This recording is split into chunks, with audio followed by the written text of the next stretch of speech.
读万卷书，行万里路，登堂门离，อ่านหนังสือเหมือนเล่ม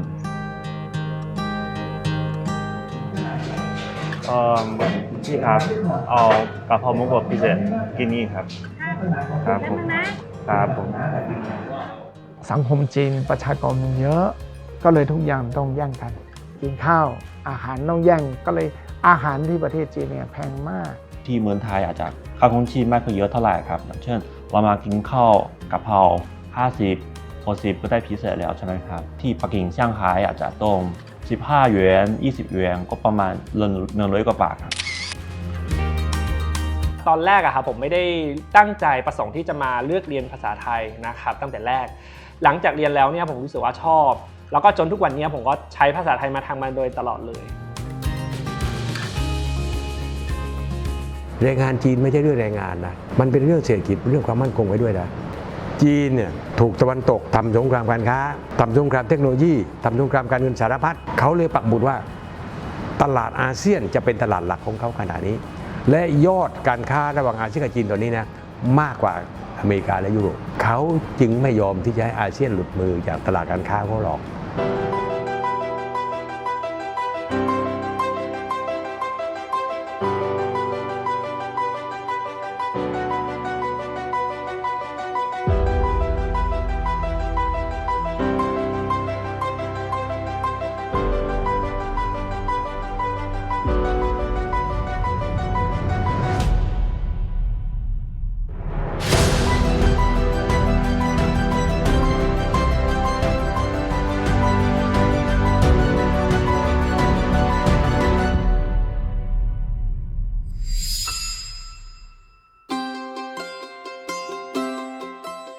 ในช่วงก่อนการระบาดของโควิด -19 เราจะเห็นได้ว่าชาวต่างชาติที่เข้ามาในประเทศไทยเยอะที่สุดนั่นคือชาวจีนแต่เราอย่าเพิ่งคิดนะครับว่าชาวจีนเข้ามาเป็นนักท่องเที่ยวอย่างเดียวเพราะบางส่วนก็เข้ามาประกอบอาชีพในเมืองไทยด้วยแล้วอาชีพส่วนใหญ่ที่เขาเข้ามาทำเนี่ยก็เกี่ยวข้องกันกับเทคโนโลยีสมัยใหม่บ้างก็เข้ามาเปิดร้านทำธุรกิจของตัวเองบ้างก็เข้ามาเป็นศิลปินเป็นจิตรกรเป็นนักดนตรีกู่เจิ้งหรือในส่วนของการศึกษาก็มีเข้ามากันเยอะแยะมากมายไม่ว่าจะเข้ามาเป็นครูสอนภาษาจีนหรือนักศึกษาจีนที่เข้ามาศึกษาในประเทศไทย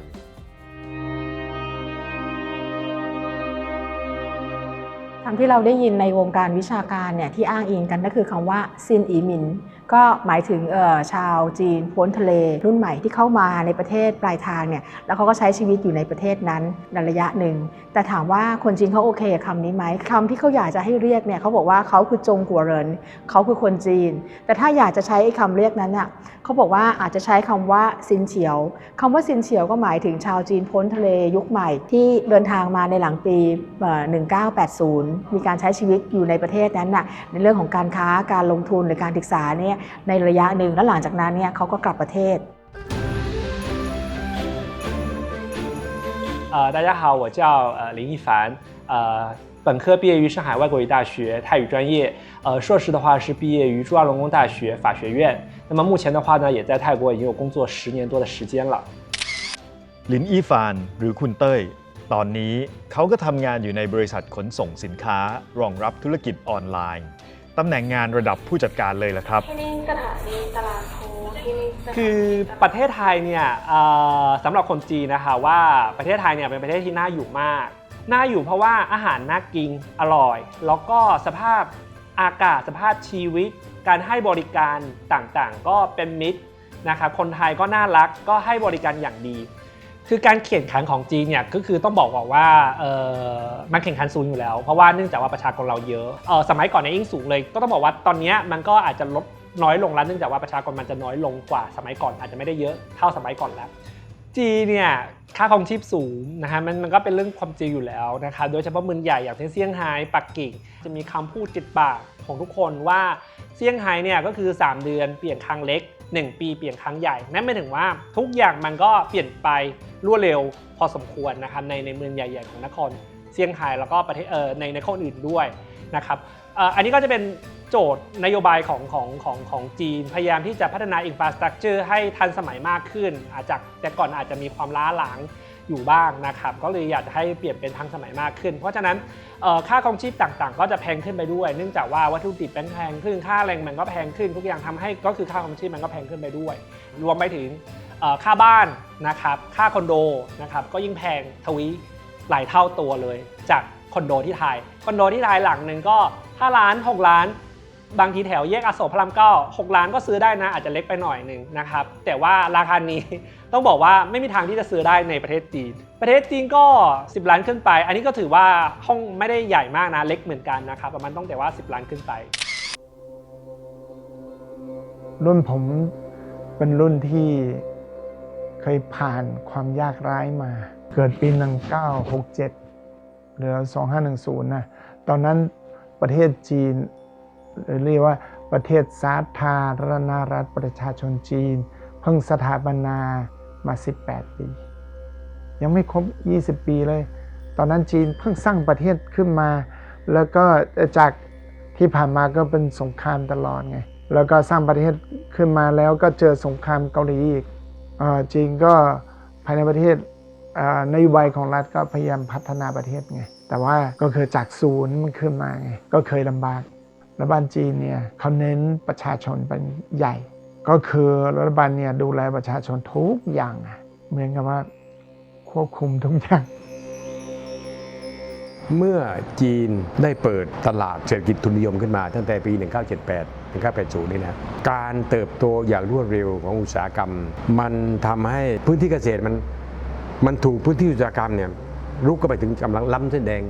หลายมณฑลเนี่ยมันล้ำเส้นแดงแล้วอะประชากรเขาเนี่ยตอนนี้ 1,400 ล้านนี่นะคำถามแรกเลยนะมันมีอาหารการกินพอเพียงไหมในการที่จะทำให้คนมีอาหารพอเพียงเนี่ยมันมีทั้งการสร้างขึ้นมากับการผลักออกไปการสร้างขึ้นมาแปลว่าอะไรก็แปลว่าให้คนจีนเนี่ยเพิ่มผลิตภัณฑ์ทางเกษตรมากขึ้นอันที่สองก็คือว่าทำให้คนจีนเนี่ยไปหาแหล่งอาหารภายนอกเพื่อป้อนอาหารกลับเข้าไปในเมืองจีนทางที่สามคือว่าผลักคนจีนออกไปหากินต่างประเทศนะเพราะ3 ประการนี้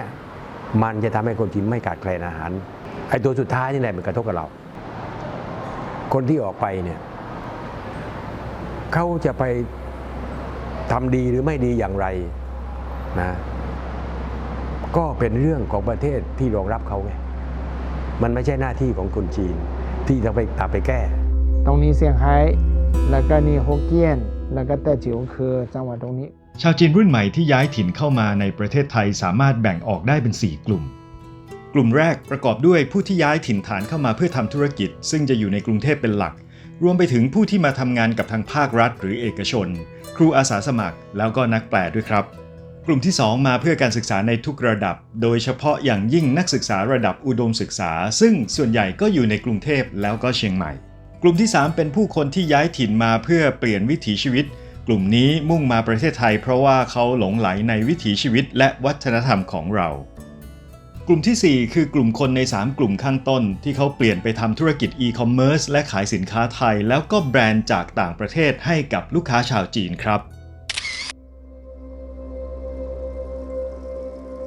รุ่นผมนี่คือชีวิตถูกบังคับทุกอย่างผมอุตส่าห์สอบได้คะแนนสูงอันดับที่1ของจังหวัดที่ผมอยู่นะผมเลือกวิชาที่เราจะเรียนใช่ไหมเราบอกว่าเราจะเรียนภาษาอังกฤษถ้าไม่ได้ทำไงถ้าไม่ได้ผมก็เรียนภาษาฝรั่งเศสรัฐเขาต้องการล่ามภาษาไทยก็เลยต้องให้เราเรียนภาษาไทยไม่เรียนก็ไม่ต้องไปมหาลัยผมทำงานที่กระทรวงวิทยุภาพยนตร์โทรทัศน์ผมทำงานแปลข่าว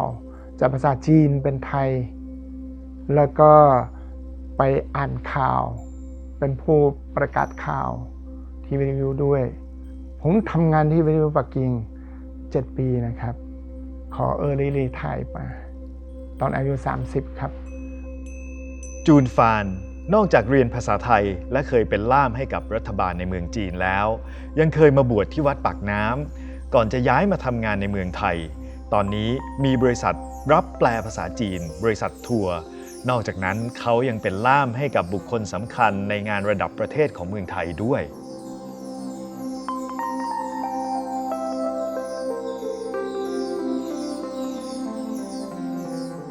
อันแรกเนี่ยคือมองว่าเขาต้องการที่จะมาแสวงหาโอกาสทางเศรษฐกิจโอกาสในการมีคุณภาพชีวิตที่ดีขึ้นถ้าถามว่าในขณะเดียวกันตอนนี้ประเทศจีนเศรษฐกิจเขาเนี่ยก็ลุกแล้วก็ดีกว่าประเทศไทยแต่ทำไมเขายังมาประเทศไทยอยู่เขาบอกว่าไอ้วัฒนธรรมการทำงานเขาเรารู้ว่าจีนมีวัฒนธรรมการทำงานแบบ996คือทำงานตั้งแต่9 นาฬิกาจนถึง3 ทุ่มก็คือ9 นาฬิกาเช้ากับ9 นาฬิกาตอนค่ำอ่ะแล้วก็มีเวลาพักเนี่ย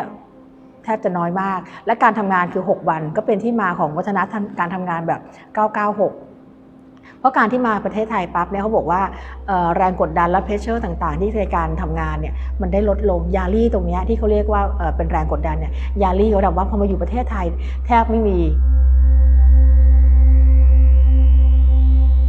นักท่องเที่ยวจีนที่มาบ้านเราเนี่ยมาครั้งแรกอาจจะมาเที่ยวดูร้านเรานะพอมาครั้งจำค้าขายเลยโรงงานอบลำไย10 โรงที่ภาคเหนือเนี่ยภายใน10 ปีจีนยึดหมดเลยบริษัทส่งยางออก5 บริษัทยักษ์ใหญ่ของเราเนี่ยนะ2-3 บริษัทจีนเข้าถือหุ้นเนี่ยยางนี่มันเป็นสินค้าที่อันดับ 1ของเรานะยางเนี่ยแล้วเวลาจีนมาตั้งโรงงานรถยนต์บ้านเราเนี่ยโรงงานยางรถยนต์นะไม่ใช่คนงานเลยนะลูกศิษย์ผมเนี่ยไปเรียนที่เมืองจีนแล้วอยากจะค้าขายเล็กๆน้อยๆที่จีนนะทำไม่ได้นะต้องแต่งงานกับคนจีนถึงทำได้นะแต่บ้านเราเนี่ยนักท่องเที่ยวจีนมาทำได้หมดนะเพราะฉะนั้นเราจะโทษคนจีนไหมก็ไม่ถึงไปโทษคนจีนทีเดียวเพราะระบบไทยเนี่ยมันเปิดโอกาสให้เขา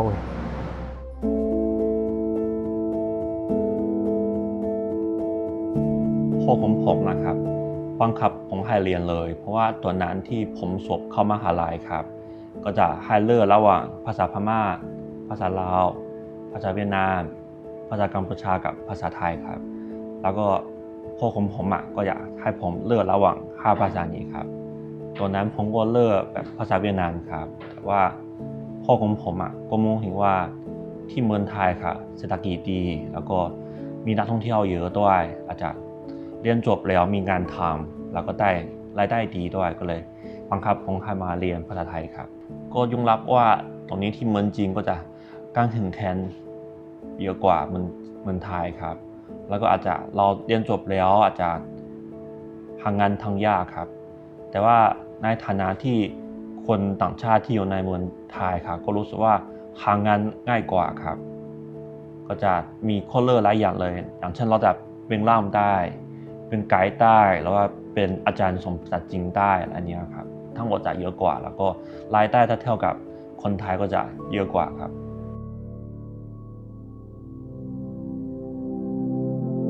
ตั้งแต่ยุค 90 น่ะที่มีนักศึกษาจีนเข้ามาในบ้านเราเนี่ยสาขาที่นิยมอันแรกเลยนะคือสาขาบริหารธุรกิจ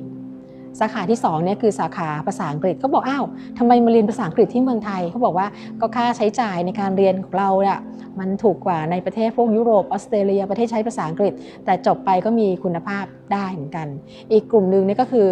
ภาษาไทยนี่จะเรียนต่อยอดเพราะว่าที่ทราบอย่างหนึ่งคือภาษาไทยเองก็ป๊อปปูล่ามากสำหรับเด็กจีนทางตอนใต้ที่เขาต้องมาเรียนต่อยอดเป็นปโทบ้างเพื่อว่าต้องการให้เป็นผู้เชี่ยวชาญเฉพาะแต่หลักๆเนี่ยที่เห็นก็คือในกลุ่มของสายบริหารธุรกิจเพราะเขามองว่าในกลุ่มนั้นเนี่ยพอเรียนแล้วเนี่ยตั้งใจที่ว่าจะกลับไปทำงานที่บ้านแต่ที่แปลกใจคือว่าพอในช่วง 2000 เนี่ยเศรษฐกิจจีนเริ่มดีขึ้นลูกคนเดียวเนี่ยก็นั่นน่ะเป็นที่ก้าวตาดวงใจของพ่อแม่เทรนด์ที่เห็นเนี่ยเรียนในสิ่งที่ชอบมาเห็นป๊อปนี่ก็คือกลุ่มของพวกอาร์ตดีไซน์เรื่องของการออกแบบอีกกลุ่มหนึ่งนี่ก็เรื่องของเทคโนโลยีด้าน AI เพื่อจะต่อยอดในสตาร์ทอัพพอการเข้ามหาวิทยาลัยเขาเนี่ยมันจะมีข้อจำกัดอย่างหนึ่งพื้นที่นั่งที่จะรับเด็กจีนไม่สามารถรับได้หมดหรือบางคนเนี่ยจะเข้าไปเรียนก็จริงแต่ว่าบ้านฉันอยู่ที่กวางซีแต่ฉันต้องไปเรียนถึงนู่นเลยฮาร์บินพ่อแม่ก็เป็นห่วงแล้วก็กลับมามองประเทศไม่ไกลก็คือประเทศไทยอ้าวนั่งเครื่องบิน แค่ไม่ถึง2ชั่วโมงก็ถึงละและค่าครองชีพก็ถูกกว่าแล้วบางคนก็ยังถือโอกาสแบบว่าได้ที่จะซื้อพวกอสังหาหรือซื้อคอนโดมิเนียมให้ลูกได้พักเนี่ยตลอด4 ปีจากประสบการณ์ทั้งการทำงานแล้วก็การเรียนระดับปริญญาโทค่ะในชีวิตเนี่ยก็จะเจอกับนักศึกษาชาวจีนนะคะมากมายที่ได้แบบมีการพูดคุยกับเพื่อนอะไรเงี้ยค่ะก็หลายๆคนนะคะก็บอกว่าที่นู่นนะคะเหมือนโอกาสการเข้าถึงการศึกษาระดับสูงอะค่ะไม่ว่าจะเป็นปริญญาโทหรือปริญญาเอกอะค่ะค่อนข้างเข้าถึงยากแล้วก็โอกาสการแข่งขันสูงอะค่ะในประเทศจีนนะคะเนื่องจากว่าเขามีประชากรมากอะไรเงี้ยค่ะเขาก็เลยเหมือนตัดสินใจว่าอยากจะเรียนระดับสูงเนี่ยอาจจะต้องมองหาประเทศอื่นๆที่เรียนต่ออะค่ะเขาก็เลยเหมือนตัดสินใจมาเลือกเรียนที่ไทยบางคนที่แบบว่าโอเคตัดสินใจว่าอยากจะมาอยู่ต่างประเทศอะไรเงี้ยค่ะแล้วมาเลือกที่ไทยอะค่ะเขาก็อาจจะทำงานต่อที่ประเทศไทยอะค่ะสิทธิพิเศษสำหรับเมืองจีนนะครับผมส่วนมากก็จะมี2ข้อครับข้อแรกก็คือก็จะลดภาษีครับเวลาที่เราไปซื้อรถครับเวลาที่เราเรียนจบแล้วเรากลับที่เมืองจีนใช่ไหมครับก็ยื่นปริญญาของเรามาแสดงว่าเราเคยไปเรียนที่ต่างประเทศใช่ไหมครับเขาก็จะลดภาษีให้เราเลยแบบภาษีนำเข้าเขาก็ลดให้แต่ว่าภาษีที่จดทะเบียนรถเขาก็ลดให้ครับแบบเมืองต่างๆครับแบบเมืองใหญ่เนาะอย่างเช่นปักกิ่งเซี่ยงไฮ้กวางโจวครับแต่ละเมืองเขาก็จะมีนโยบายพิเศษครับสำหรับให้นักศึกษาที่เคยมาเรียนที่ต่างประเทศครับมาตั้งตัวอยู่ในเมืองของเขาเพื่อช่วยพัฒนาเศรษฐกิจของเมืองเขาให้มันเจริญกว่านี้ครับผมอย่างเช่นก็จะให้เศรษฐีให้เราไปซื้อบ้านครับแล้วว่าไปเวลาที่เราไปเปิดบริษัทใหม่ๆครับเขาก็จะให้การสนับสนุนเลยอย่างเช่นก็จะให้ finance เราก็จะให้นโยบายเราว่าเราไม่ต้องจ่ายภาษี3 ปี 4 ปีอะไรเนี้ยครับต้องจบมหาลัยที่ทางกระทรวงการศึกษาของเมืองจีนยอมรับว่าเป็นมหาลัยที่มีคุณภาพครับ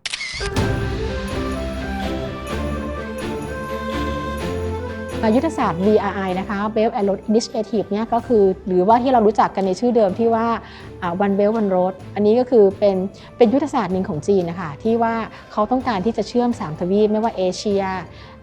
ยุโรปและแอฟริกาเนี่ยไว้ด้วยกันขณะเดียวกันเนี่ยความเป็น BRI เนี่ยมีกฎตายตัวไหมไม่เพราะว่า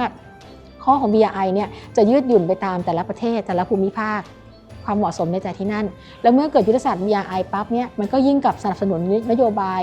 Going Out Policy ที่ว่าต้องการให้คนจีนออกนอกประเทศมากขึ้นแต่ถ้ามองว่าเป็นการย้ายถิ่นถาวรไหมมันเป็นการย้ายถิ่นชั่วคราวย้ายถิ่นเพื่อโอกาสปัจจัยทางเศรษฐกิจปัจจัยทางการศึกษาเพื่อให้มีโอกาสดีขึ้นเส้นทางสายไหมในประเทศจีนตั้งแต่โบราณนะครับก็มี3เป็นอย่างน้อย3เส้นทางนะมีเส้นทางสายไหมทางตะวันตก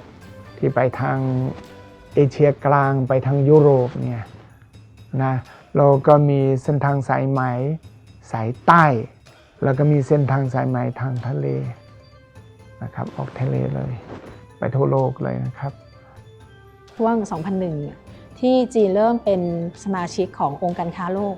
อันนี้แหละค่ะทำให้แบบจากที่บอกว่าเคยเป็นประเทศที่รับแต่การลงทุนของประเทศอื่นเนี่ยวันนี้เขาเป็นประเทศที่เข้าไปลงทุนในประเทศอื่นบ้าง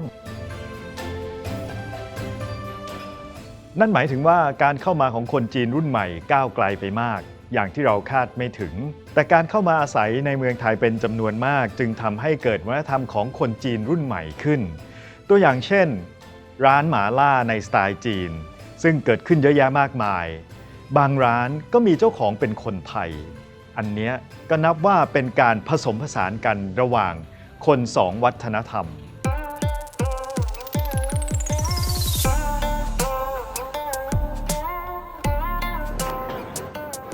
ที่จีนนี่กับที่ไทยหม่าล่าชาบูเนี่ยเหมือนกันไหมครับหรือว่าต่างกันยังไงบ้างถ้าถามว่า真正ของรสชาตินะครับผมว่าก็คล้ายๆกันครับแต่ว่าเมื่อมันการตลาดแล้วก็คือที่มันจริงเราไม่ค่อยนิยมกินแบบคนละหม้อเลยนะครับด้วยความมากแล้วนะครับเขาจะกินเป็นแบบหม้อใหญ่ๆเลยแล้วเรื่องระดับความเผ็ดนี่คนจีนกับคนไทยนี่ชอบความเผ็ดเหมือนกันไหมครับส่วนตัวผมรู้ว่าคนจีนกับคนไทยนะครับจะกินความเผ็ดที่คล้ายๆกันครับแต่ว่าที่อยู่อย่างหนึ่งนะครับผมก็คือเรื่องของระดับของมันครับ ที่เมืองไทยนะครับคนไทยก็ไม่ค่อยกินน้ำซุปที่มีมันเยอะใช่ไหมครับแต่ว่าที่เมืองจีนแล้วนะครับผมคนจีนจะชอบกินน้ำซุปที่มีมันเยอะครับเพราะว่าเราใส่มันเข้าไปในน้ำซุปแบบจะทำให้น้ำซุปได้รสชาติที่เข้มข้นขึ้นนะครับจะอร่อย 我们不太逛庙，因为不信佛。没关系，就是百姓会看得更好。没有，不是不喜欢，就是自己如果平时无聊的话不会去。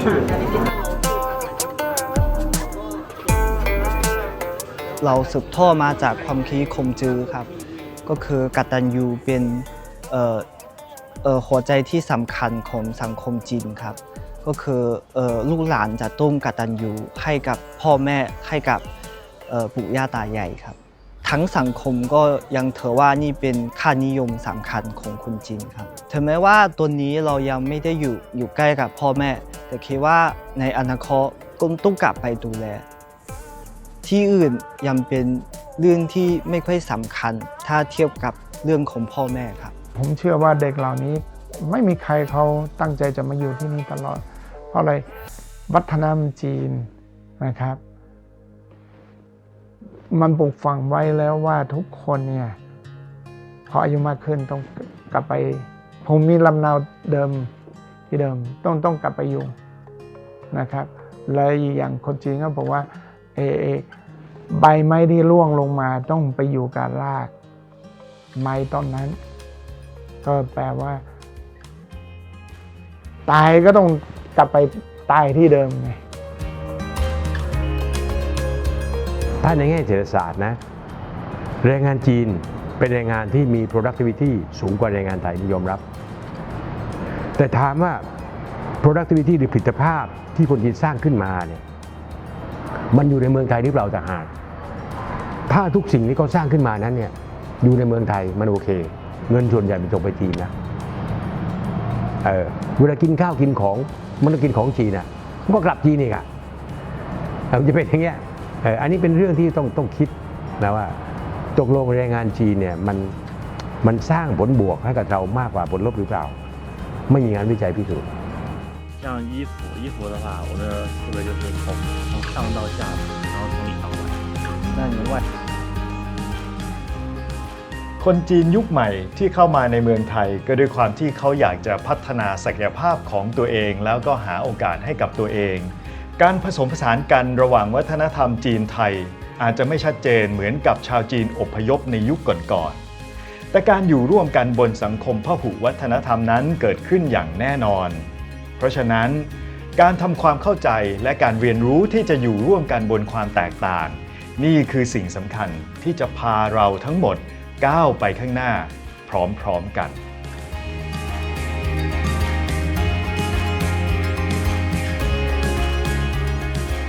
คนจีนยุคใหม่ไม่ใช่คนจีนที่อยู่ย่านเยาวราชอย่างที่เราคิดแล้วเขาก็ไม่ได้เป็นเพียงแค่นักท่องเที่ยวเท่านั้นนะครับคนจีนยุคใหม่เริ่มเข้ามาเมืองไทยหลังจากนโยบายปฏิรูปเศรษฐกิจของจีน